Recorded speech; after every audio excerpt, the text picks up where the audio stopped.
Thank you, Mr. Chairman, and thank you all for being here today. In order to support environmental and justice communities, I think it's imperative that rulemaking and permitting processes still allow these communities to have economic opportunities. You've spoken about that. I've supported bills like the Use It Act, which helps to maximize development of carbon capture technology. Those promising technologies are essential to reducing emissions while we're protecting jobs. President Biden has recognized that reducing power sector emissions requires, quote, leveraging the carbon pollution-free energy potential of power plants retrofitted with carbon capture. So, Ms. Flowers, I was surprised when I read the recommendations from the White House Environmental Justice Advisory Council, of which you were the I think the vice chair, I think, that group stated in their report, quote, that any support for carbon capture, utilization, and storage would harm disadvantaged communities. So I'm asking you, Ms. Flowers, do you personally agree with that recommendation that the administration should stop supporting carbon capture and utilization technology?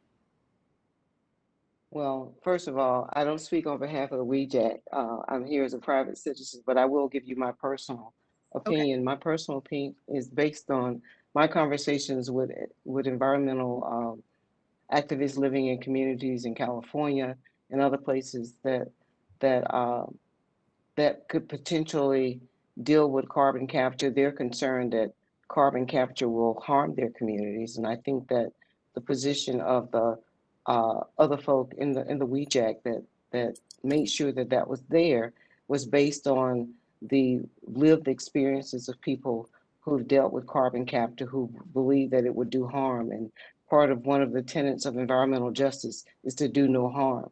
So, but in my personal opinion, I would like to see air quality monitoring in Cancer Alley and whatever needs to happen to make sure that those plants are either shut down or they're not polluting those communities as they are today.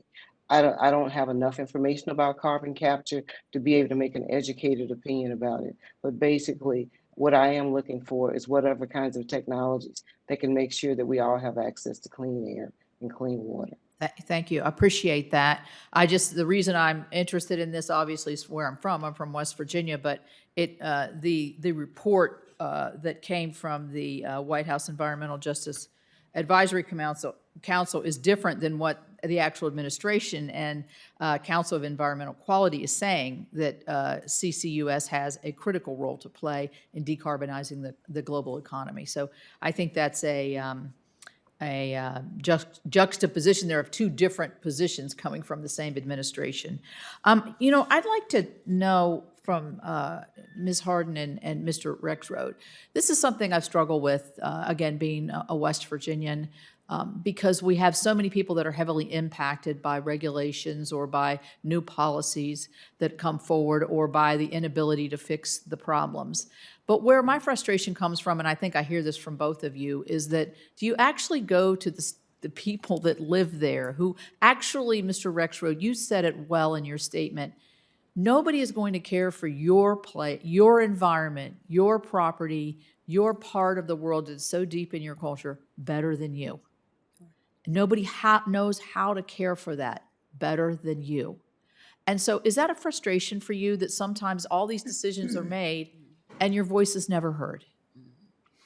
Thank you for the question. We truly believe that at heart we are by nature, by culture, by how we live off the land, we are the best stewards of the land. Right. We walk the land, we tent, we fish, we hunt, we trap. All these things bring a spiritual link and a personal link to the land that we care for. That sustains our way of life. And in terms of the rest of Alaska, I truly believe that the 130,000 Native Alaskans share that philosophy of life. And many of them are being directly or indirectly impacted by these contaminants and pollutants. Thank you. Well, you would believe that West Virginians are right there with you. And I think a lot of people in the country, and Mississippians, the same. Ms. Harden, you mentioned, people say, just leave, just go away. You can't, you don't want to. It's part of who you are. and you go out into your community. Well, most of the time, the community comes to us. Yeah. Because our dairy bar is like the center of Right. our town. And you know, you get the farmer coming in and telling you how things are and how hard it's going to be for their life. And then you get the farmer's employees coming in and letting you know how hard it's going to be for their life. And it goes on and on from the top to the bottom. Thanks. I see it all and I hear it all. Right. And my job isn't just to be a business owner. My job is to care for these people and take care of these people Thank because you. they are who takes care of me. Thank you. Thank you very much.